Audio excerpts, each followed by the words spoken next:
Hello friends, welcome back to again of my YouTube channel सीखकर सिखाते रहो। मैं आपके साथ हूँ बरखा। सो आज की वीडियो में हम 6 सेमेस्टर 3rd ईयर के पॉलिटिकल सैक पेपर का नाम है हमारा कॉन्फ्लिक्ट एंड पीस बिल्डिंग।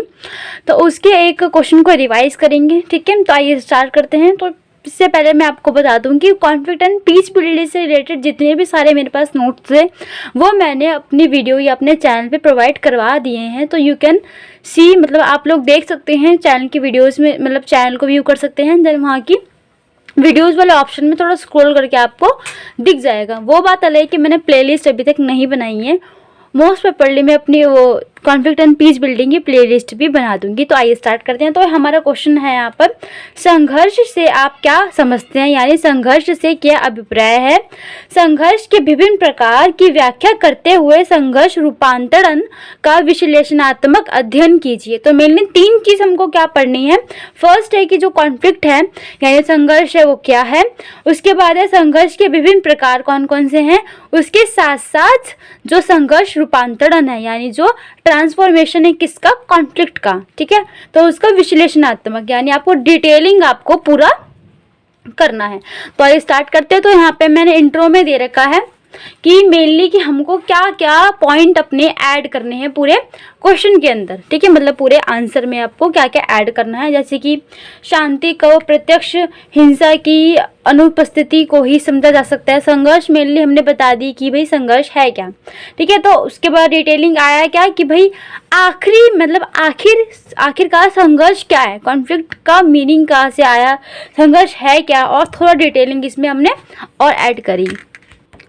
अब जो भी है कॉन्फ्लिक्ट है तो कॉन्फ्लिक्ट नहीं करना यानी ऑटोमेटिकली जो शांति है, जो पीस है, पीस एंड कॉन्फ्लिक्ट, तो यहाँ पे आपको आ जानी चाहिए कि शांति यानी जो पीस है उसका मतलब क्या है, उसको आप किस तरीके से डिफाइन करते हैं, ठीक है। यानी अगर हम देखें तो शांति है वो विकास मैत्री होती है, विकास पूर्ण होती है। ऑफकोर्स एक ऐसी प्रोसेस है, जो पीस का जो प्रोसेस है वो क्या है, विकास मैत्री, यानी आप डेवलप आप हमेशा करते जाओगे, और विकास पूर्ण तो ऑटोमेटिकली जो डेवलपमेंट है वो आपका होगा, ठीक है। कहा यानी कितने प्रकार के संघर्ष होते हैं, या डिवीजन या जो भी डिवाइड है वो कितने संघर्ष को कितने में डिवाइड कर रखा है, ठीक है। मेनली बात है। तो यहाँ पे आपको देख सकते हैं कि संघर्ष एक तरह का नहीं होता, बहुत तरह के होते हैं। यानी जो कॉन्फ्लिक्ट है वो पर्टिकुलर एक उसकी टर्म नहीं होती। जैसे कि व्यक्तित्व संघर्ष भी हो सकता है कि आप खुद से संघर्ष कर रहे हो, ठीक है। यानी इसको हम बोल सकते हैं पर्सनली कॉन्फ्लिक्ट करना। जैसे कि सपोज मैं हूँ, मैं खुद से बोल रही हूँ कि भाई मुझे मेरे एग्ज़ाम आने वाले हैं, मुझे खुद प्रिपेयर करना है, मुझे अब फ़ोन बंद कर देना है या ज़्यादा यूज़ नहीं करना है और अच्छे से पढ़ाई करनी है। तो ये खुद से कॉन्फ्लिक्ट हो गया, तो इसको क्या बोलेंगे हम, व्यक्तिगत संघर्ष। प्रजातीय संघर्ष होते हैं, वर्ग संघर्ष होता है, जातीय संघर्ष भी होते हैं, राजनीतिक संघर्ष भी होते हैं, अंतर्राष्ट्रीय संघर्ष, ऑफकोर्स 2 देश आपस में लड़ रहे हैं। उसके बाद है अंतरा संघर्ष, ठीक है। तो यहाँ पे देश के अंदर यानी आंतरिक रूप से लड़ाई हो रही है, कॉन्फ्लिक्ट हो रहा है, तो वो भी संघर्ष हो जाता है। देन इसके बाद आ जाते हैं कि यहाँ पे एक और लिख रखा है कि संघर्ष के 3 प्रकार इंपॉर्टेंट है।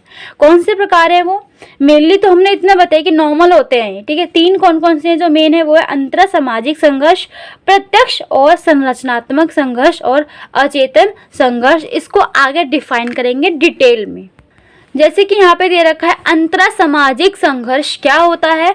अब डिटेलिंग में थोड़ी सी नहीं बताऊंगी, मतलब ज़्यादा आप देख सकते हैं, स्क्रीनशॉट ले सकते हैं या फिर हैंड नोट्स बना सकते हैं, अप टू यू, ठीक है। तो यहाँ पे आपका डिटेलिंग हो जाएगी अंतरा सामाजिक संघर्ष की, ठीक है। देन इसके बाद क्या आ जाएगा आपका प्रत्यक्ष संरचनात्मक संघर्ष क्या होता है। इसका जो आधा टॉपिक है वो पीछे पेज पे आपको कंटिन्यू भी दिखेगा। ये रहा आपका संरचनात्मक संघर्ष का 2nd पॉइंट, उसका ही पूरा कंटिन्यू आपका पॉइंट है ये। देन इसके बाद 3rd आपका जो कॉन्फ्लिक्ट था इम्पोर्टेंट, वो क्या था, अचेतन संघर्ष क्या है, ठीक है। तो मेनली ये है आपका अचेतन संघर्ष की डिटेलिंग। उसके बाद हम चलते हैं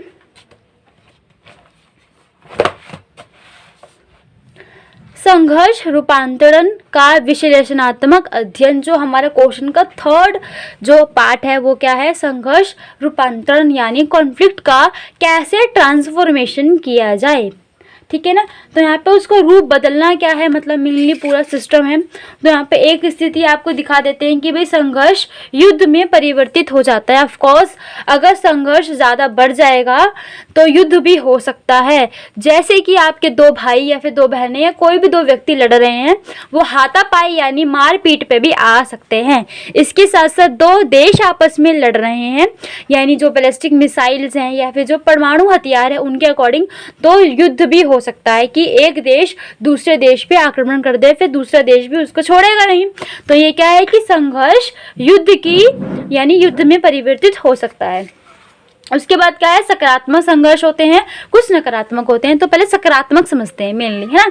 यहाँ पे आपको टेबल दिख रही है कि सकारात्मक संघर्ष कैसे रूप बदलते हैं अपना। फॉर द एग्जांपल जो कॉन्फ्लिक्ट हो रहा है, ठीक है, मतलब संघर्ष हो रहा है, अब कैसे संघर्ष का रूप बदलेगा, सहयोग से बदलेगा, सुलह संधि या समझौता से बदलेगा, यानी जो मीडिएटर आ जाएगा कोई, या फिर जो नेगोशिएशन है यानी जो आपकी सुलह समझौता है वो होगी। उसके बाद क्या रूप बदल गया, शांति हो जाएगी, पीस आ जाएगी, है ना।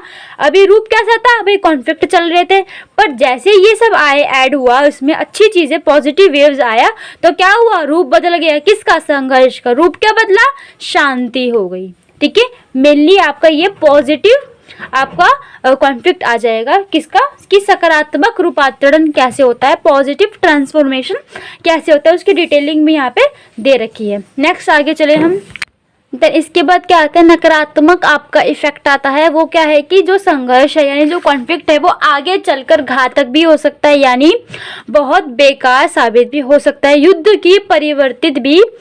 में परिवर्तित भी हो सकता है। ठीक है, संघर्ष है उसका, फिर उसके बाद अगर नेगोशिएशन समझौता संधि नहीं हुई तो क्या हो जाएगा, शांति तो होगी नहीं, ऑफकोर्स क्या होएगा, युद्ध होगा, वॉर होगी। ठीक है, जिसको बहुत ज़्यादा नुकसान पहुँच सकता है, आर्थिक भी, सामाजिक भी, राजनीतिक भी, बहुत तरीके से। ठीक है, तो यहाँ पे आपका कैसे आप इसको मैनेज करेंगे, यानी प्रबंधन कैसे करेंगे आप, जो भी चीज़ है उसको भी आप यहाँ पे देख सकते हैं। ठीक है, हमको ऐसा प्रबंधन करना है कि नुकसान ना हो। ठीक है, नुकसान ना हो तो क्या होगा, आपको ऑफकोर्स शांति होगी, यानी पीस आपको मिल जाएगी, यानी शांति की स्थापना होगी। ठीक है, तो यहाँ पे मैंने इंट्रो ऐड नहीं किया है, तो आप लोग प्लीज़ इंट्रो ऐड कर सकते हैं, और हो सकता है ये मेरी तरफ से होमवर्क है कि प्लीज़ और प्लीज़ इसका, सॉरी इंट्रो नहीं, कंक्लूजन यानी निष्कर्ष आप ऐड कीजिए, खुद बनाइए। ठीक है, तो होप्स आपको वीडियो पसंद आई होगी। अगर हाँ तो वीडियो को लाइक कीजिए, शेयर कीजिए, देन चैनल को सब्सक्राइब देन सपोर्ट कीजिए। Thank you for watching. मिलते हैं नेक्स्ट